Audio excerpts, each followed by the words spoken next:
Fire away the question. Apologize. Our guys got so hot down the stretch, the fire alarms went off. So I just gave you guys, media guys, some. So I should have gone to Medill, right? So obviously, it's a really good win for us. This was a game that I was very worried about for a lot of reasons. First, the stretch of games that we've just been through.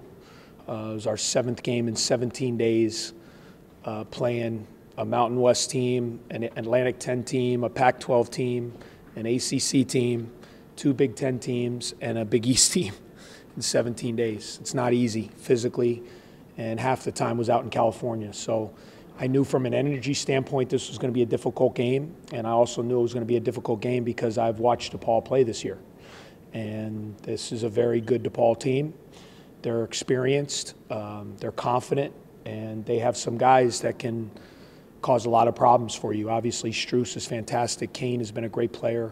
But the addition of the big guy inside has really added a lot to their team and a healthy Devin Gage. So it wasn't looking so good with 10 minutes to go, down 15. But I give our seniors a lot of credit, not only Pardon and Law, but Jordan Ash, who's been battling a knee injury and hasn't been physically right. He wasn't able to go today, but his energy on the sideline, the stuff he was saying in the huddles, the stuff he said at halftime, I thought was a big reason why we won as well. So you can point at a lot of things today. I thought Gaines' defense on Strus in the second half was a huge thing. Not only that, but he gets 7 assists, and he walks up in a 5-point game and makes 2 free throws with 20 seconds to go to give us a 7-point lead. Obviously, A.J. Turner's play, I've been talking to him about the law of averages for a while now. When you're a good shooter and you put in the time, it's only a matter of time before you're going to start knocking them down. And fortunately, tonight was that night. And then obviously Vic and Derek have been just anchors for us all year long, and I thought they were fantastic. So big win. We break for finals now, and it gives us also a time to get some rest and also some practice time under our belt to try to wrap up the non-conference before we head back into Big Ten play. During that 25-0 run, what was the difference? How were you able to get all those threes during that stretch? Well, I thought we got stops, first of all. I mean, it's hard to kind of get the offense rolling if you're always taking the ball out of the net the way they were scoring and the way they were dicing us up for 30 minutes. We finally dug down. We finally got some stops. I thought we got in transition. We finally, I thought, started making the right reads where we were getting into the gaps and kicking to the right guys. And then, Vic and AJ and then Ryan Taylor finally was able to knock a couple down, which he's a big part of our team too. And, he was scoreless for a long time. So I'm just a big believer when you approach the game right and you throw your mind into winning, that you start making shots. It's just part of it. When you take your mind off of it, you just let your talent take over. And I think that's what happened with us the last 10 minutes. What are your biggest takeaways from today? Just our grittiness. We're down 15 with 10 minutes to go, and our guys just refused to say it's not our day. They kept fighting, and DePaul was playing well. They were confident. They were emotional. They were enthusiastic, and we just dug down really deep to get the game. So I think our character, our grittiness, our fight, and, I thought we did execute some things when we needed to.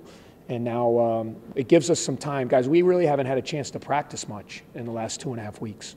When you play this many games in a short time, you're trying to get your guys rest.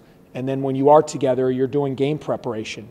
So I'm anxious to have the next 8 days or so to get on the practice floor and continue to shore up our execution, our late game stuff. We had a couple turnovers there when we got the 10-point lead that we got to clean up, our press breaks, things like that I think we can be better as we move forward. Is that a time where you usually put in new sets and things like that? Yeah, you guys that have covered me, I'm always one to put in new sets, so it's probably too many.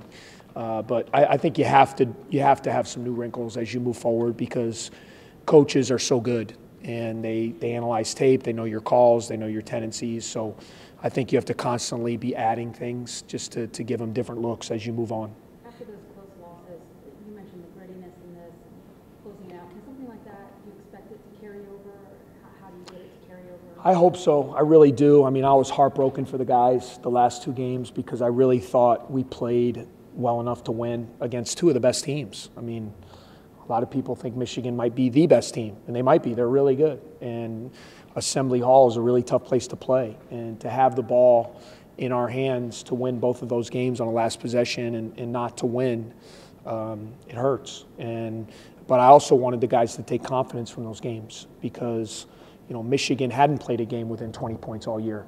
Now all of a sudden they're losing, with 6 minutes to go. So you got to do a lot of things right to put yourself in that position. And now for us, it's about learning how to win, learning how to close. And in our conference, there's going to be a lot of close games. And we're going to have to continue to get better, getting stops late, and then learning what we can go to get the ball in the right guy's hands and getting the right shots.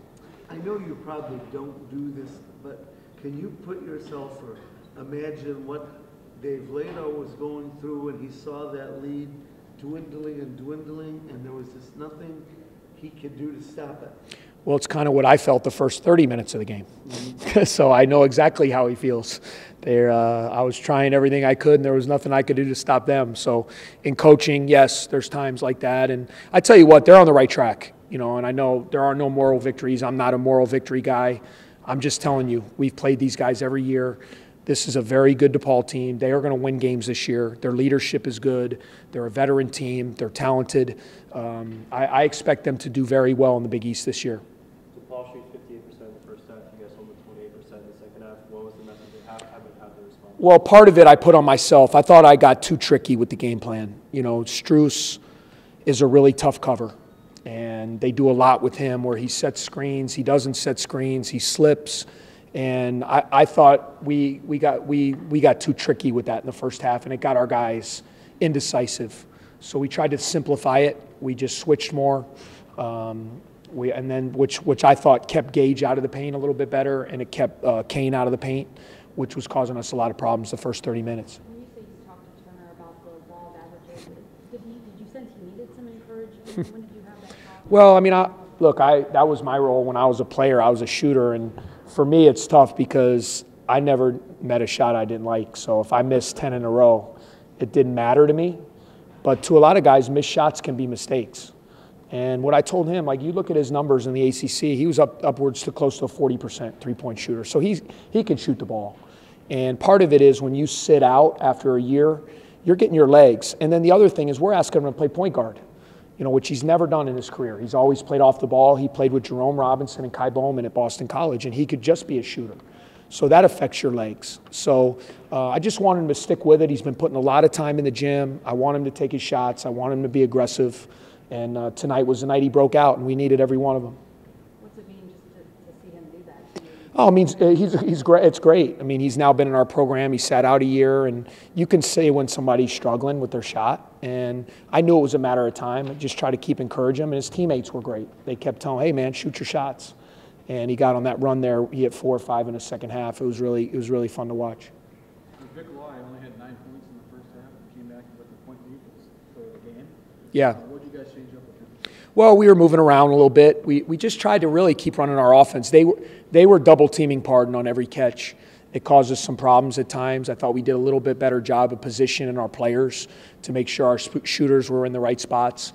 We got some cleaner looks. And then Vic got to the line 9 times. So anytime you're struggling with your shot a little bit, if you can get to the foul line and see the ball go in, it usually helps your confidence. But Vic knows he's got the green light.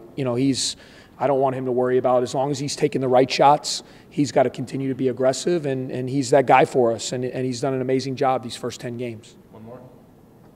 Chris, I remember you at York, so. Yeah, I had 54 that night. Yes. Remember that? Yes, I do. Okay. I really do. Yeah, that was a good night for me.